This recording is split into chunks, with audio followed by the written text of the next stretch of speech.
meeshii salkay iyo saldhigay ahayd sumadaydu tiilay carabaha sinteena iyo soonaha Yurub Afrika tasooca hadii asdaal iyo safar dheer ku joogo ama saaka joogaba adigaan saluuglay nafta kugu sasabi jiray inaan subax ku booqdee Jubbaland ku saansaday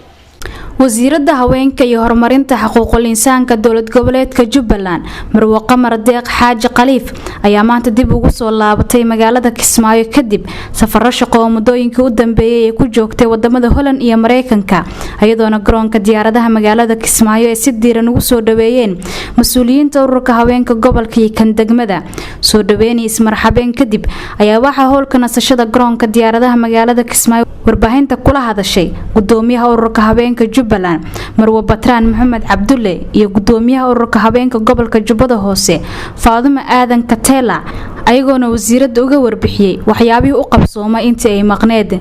faasha nimco iyo sharaf iyo barwaaqo iyo bashbash ku soo dhawow Jubbaland wasiir soo dhawow magaaladaadii iyo dadkaadii iyo haweenkii mas'uuliyadda aad haysay dadkii aad xukumaysay ee aad ka tagtay in badan ka maqneed ku soo dhawow shaqada ugu maqneed waxay ka rajaynayaan insha Allah barnaamijyo badan ee wasiirada haweenka iyo xuquuqul insaanka dawlad goboleedka Jubbaland Marwo Qamar Deeq Xaaji Khaliif ayaa u mahad celisay dhammaan dadkii soo dhaweeyay waxayna sheegtay inay kulamo la soo qaadatay mas'uuliyiinta dalkaasi ayna kala soo hadashay sidii loo horumarin lahaa howlaha wasaaradda iyo sidii loo taakuleen lahaa ururka haweenka Jubbaland xarumo waaweyn sida USAID-ka iyo State House-ka inta waan la soo kulmay iyo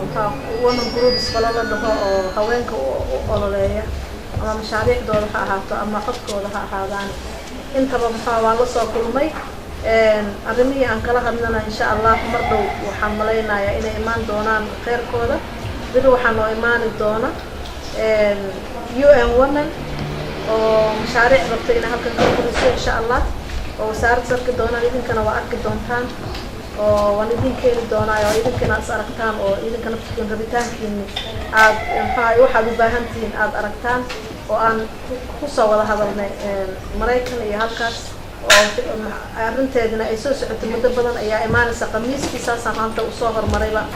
shaqadeedii Nairobi xataa ay ma dhamaanin in aan dadka ku soo dhaweeyo idinkana aan idinla kulansiiyo qolooyin 400 gabdhood waxaa jira shaqo abuur oo hadda ka hor aan sameeyay listiga oo idinkan aad soo sameyseen oo gabdhaha gudoomiyaasha ay soo sameeyeen qaarna wasaaradda sameeyeen arrimahoodii baa mar dhow bilaabmi doona iyagana insha Allah waxaa kale oo mar dhow idin bilaabmi doona haddii Ilaahay yiraahdo hidaha iyo dhaqanka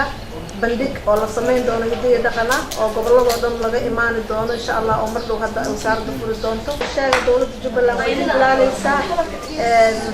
idinkana hadda waa dadaaleysiin laf dhabarkii ummadda Soomaaliyeed ayaa tihiin dad iloobi karo ma tihiino shaqadan iyo dawladdan idinka soo dhisay idinkana maanta inaad faa'iidadeeda heshaan xaqaad u leedihiin barnaamij kasta oo dawladda loo keeno oo la qabanayo inaad qaybtiina ka qaadatiin xaq baad u leedihiin waana ku dadaalaynaa in wasaarad walba oo wax sameynayso qaybtiina aad heshaan iyo qadarintiina iyo qiimihiina waa idinku mahad celinayaa idinka iyo wariyaasha intaba iyo gabdhaha sharafta leh ee sidoo aan tii soo dhaweeyay guul iyo waxaan idin rajaynayaa gobonnimo iyo waxqabad sida aad ahaan jirteen. Assalamu alaykum.